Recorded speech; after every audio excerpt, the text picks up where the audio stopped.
Halo semuanya, selamat pagi. Apakah suara saya sudah terdengar?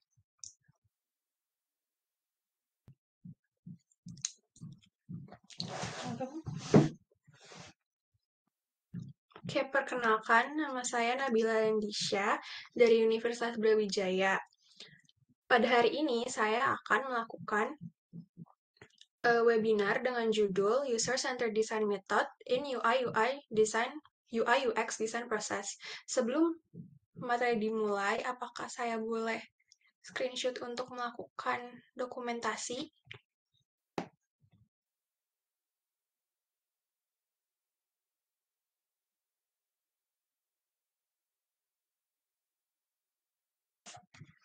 Satu, dua.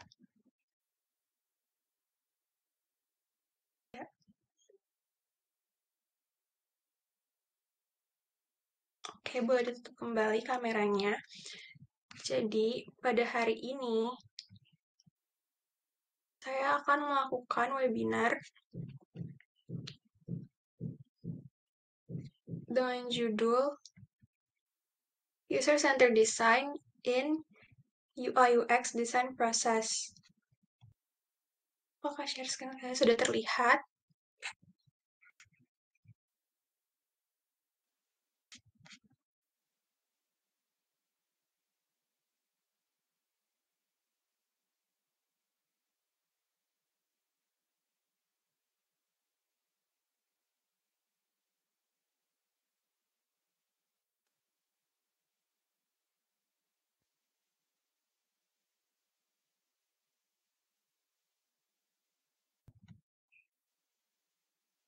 Oke, jadi perkenalkan saya Nabila Landisha dari Universitas Brawijaya.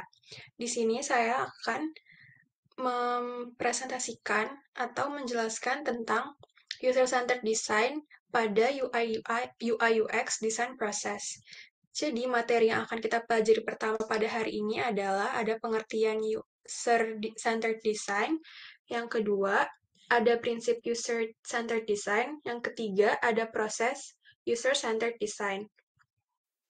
Nah, untuk pengertiannya sendiri, user-centered design ini merupakan metode dalam suatu perancangan desain yang berfokus pada kebutuhan user. User-centered design ini berkaitan dengan SDLC atau System Development Life Cycle, sehingga nantinya desain aplikasi atau sistem informasi yang dikembangkan melalui UCD ini akan fokus kepada kebutuhan user.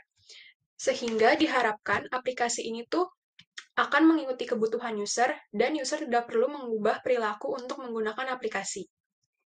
Lalu intermezzo sebentar, SDLC ini adalah siklus yang digunakan dalam pembuatan dan pengembangan suatu aplikasi atau sistem informasi. Tujuannya agar proyek yang kita kerjakan akan berjalan dengan efektif. Selanjutnya, yang akan kita bahas adalah prinsip user-centered design. Yang pertama, user-centered design ini prinsipnya harus fokus pada pengguna, yang artinya pengguna atau user, yang artinya pada saat proses perancangan, kita berhubungan langsung dengan user. Kita dapat melakukannya melalui interview dan survei. Tujuannya itu untuk memahami kognisi, karakteristik, dan sikap user. Aktivitas utamanya mencakup pengambilan data, analisis, integrasi ke dalam informasi. Lalu ada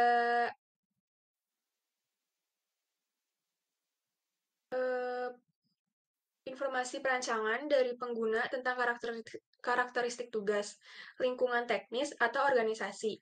Nantinya, hasil yang telah diperoleh dari wawancara atau survei tersebut, desainer dapat mengetahui kebutuhan pengguna sebagai dasar perbaikan untuk desain aplikasinya. Yang kedua ada perancangan terintegrasi. Artinya, perancangan harus mencakup desain interface pengguna, sistem bantuan, cara penggunaan, dan dukungan teknis seperti kebutuhan perangkat lunak dan perangkat keras yang dibutuhkan. Yang ketiga yaitu mengutamakan pengalaman user, yang artinya pada saat user menggunakan aplikasi, aplikasi tersebut baik secara desain, fungsi, harus mudah dipahami. Lalu desain yang bersih, sederhana, dan intuitif akan membantu pengguna merasa nyaman dan dapat menggunakan aplikasi secara lancar. Selanjutnya adalah melibatkan klien atau user dalam proses pembuatan. Hal ini tuh perlu dilakukan karena metode ini dari awal kan udah berfokus pada user. Sehingga nantinya pada proses mendesain, kita itu tuh bisa nanyain ke user apakah desain yang kita buat itu udah sesuai dengan apa yang user mau dan kebutuhannya udah tercukupi. Jika desain belum sesuai, kita tuh bisa ngerevisi ulang sesuai keinginan user. Selanjutnya ada proses atau dapat dibilang tuh ini tahapan dari user-centered design. Pada user-centered design ini terdapat 4 tahapan. Yang pertama tuh ada context of use, yang kedua lanjut ke specify user requirements, yang ketiga ada design solution, yang keempat ada evaluate against requirements. Nah, dari keempat tahapan itu bisa di breakdown lagi menjadi 6 proses, dan proses yang untuk pertama ini ada understand context of use. Itu tuh maksudnya tahapan ini tuh mencakup proses strategi dan research. Jadi, kita tuh harus memahami konteks dari kegunaan aplikasi. Jadi, kita harus tahu siapa yang akan menggunakan aplikasi, untuk apa mereka menggunakannya, terus dalam situasi apa mereka tuh bakal menggunakan aplikasi ini. Kita juga harus tahu bagaimana ukuran keberhasilannya dan prioritas apa yang harusnya kita buat dalam skema yang besar. Terus pada saat melakukan research untuk proyek besar, itu tuh ada 2 aktivitas. Yang pertama, user research dan competitor research. Ini tuh penting banget untuk tahu kompetitor kita itu tuh membuat desain yang seperti apa sesuai dengan lingkungan yang kita buat gitu, desain aplikasinya. Sedangkan untuk proyek yang skemanya kecil, kita itu tuh bisa ngelakuin research dengan cara wawancara atau nyebar kuesioner. Nanti kita tuh bisa tahu kebutuhan apa yang dibutuhkan user sehingga kita tuh punya acuan untuk membuat desain aplikasi user interface.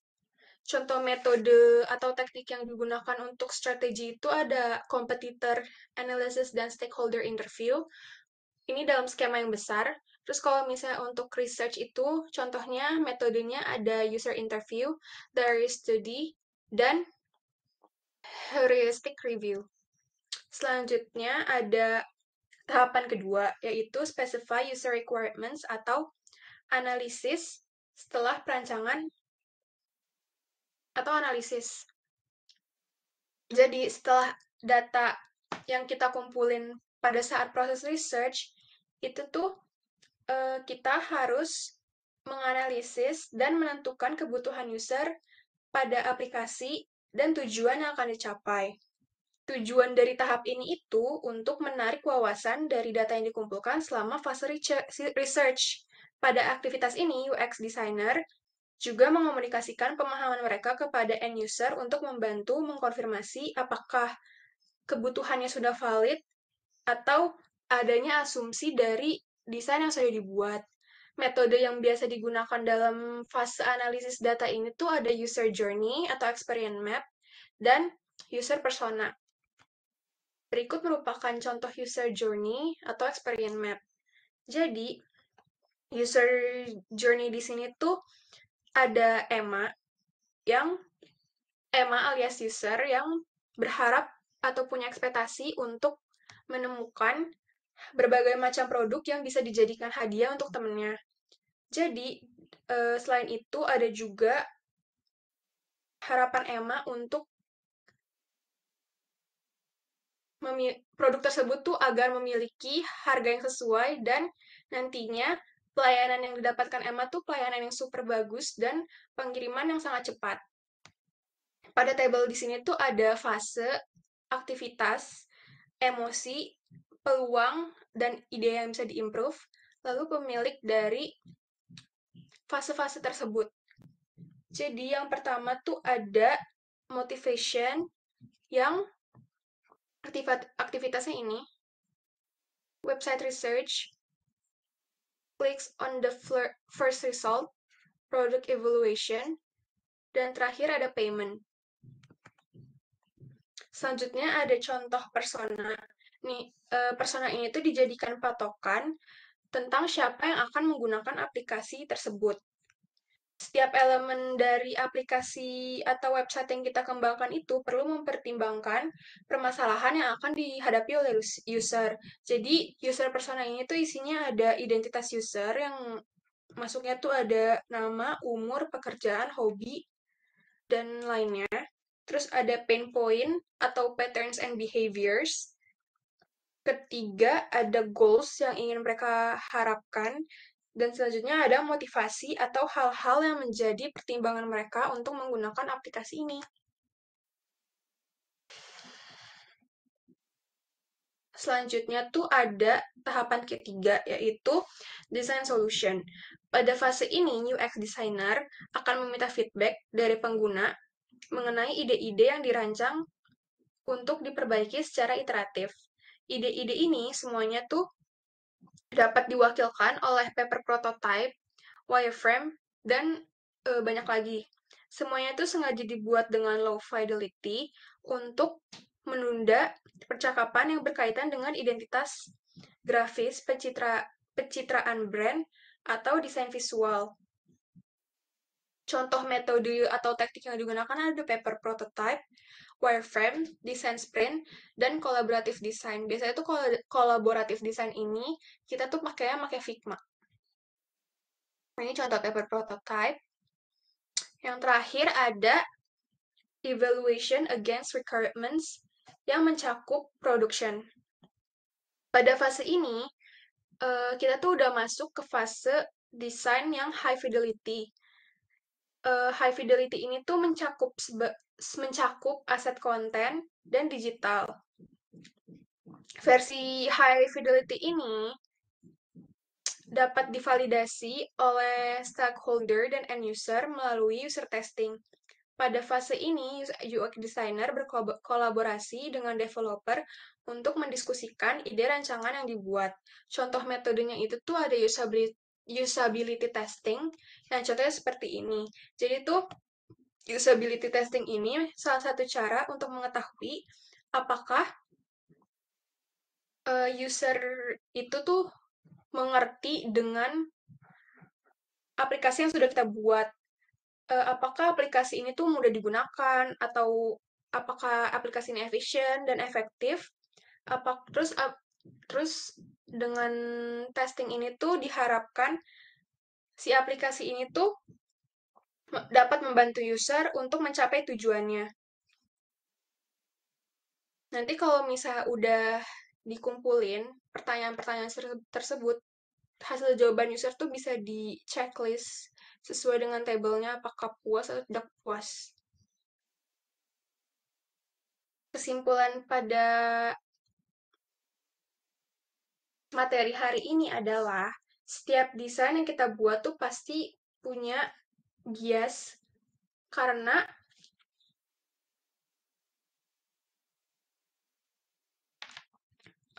kesimpulan dari materi hari ini, setiap desain yang dibuat tuh pasti akan memiliki bias karena saat membuat aplikasi itu tuh kita dipengaruhi oleh sifat-sifat manusia seperti keresahan, harapan, dan kebutuhan.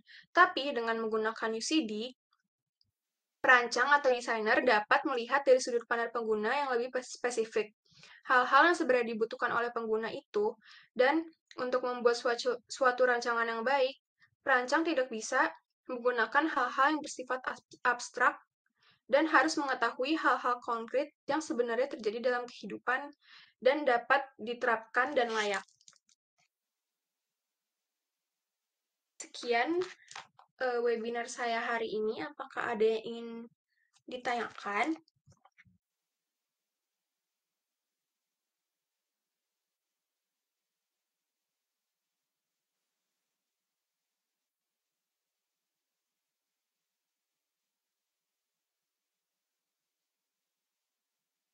Ditanyakan. Jika tidak ada yang ingin ditanyakan, sekian webinar saya pada hari ini. Kurang lebihnya mohon maaf. Wassalamualaikum warahmatullahi wabarakatuh.